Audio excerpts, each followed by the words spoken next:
Hello, this is Bob Mangro. When it comes to low confidence and low self-esteem, three things are usually occurring, and they are: first, we feel overwhelmed by our problems because we are not functioning from strength and courage. Rather, we're being pulled by fear, worry, or helplessness. So it is important to gather up your strengths, abilities, and take action as much as you can to work through your life situations. And keep in mind that confidence is not always about doing things all by yourself. Get help if you need it. Asking for help is a sign of strength, not weakness, because asking for help shows that you want to solve your problems or you want to accomplish your desires. Secondly, when it comes to low confidence or low self-esteem, we do not value or like ourselves very much. And third, because we don't like ourselves, we want to be like others, or we compare ourselves to others. So having said that, I ask you, do you really wish you were different?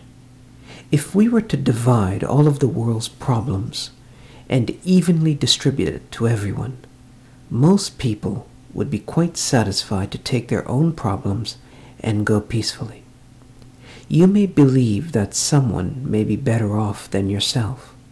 You may, for example, wish to be a movie star or admire a wealthy neighbor because they seem to have it all. So let's suppose you have a neighbor that appears to have no problems. Would you like to become your neighbor? Now, I don't mean to just have their wealth or their house or their car. I mean, would you sell your soul and literally become your neighbor? You will have her money, her body, her memories, her fears, her insecurities, and her problems. Would you do that?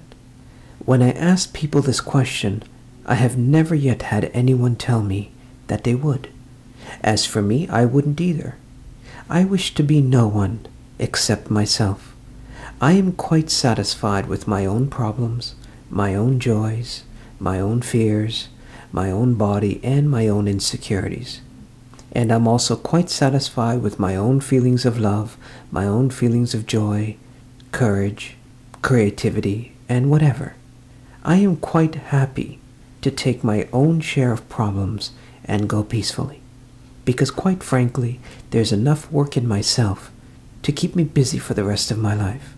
It is, in my view, that although people go through tough times, at the end of it all, they are quite content to be themselves.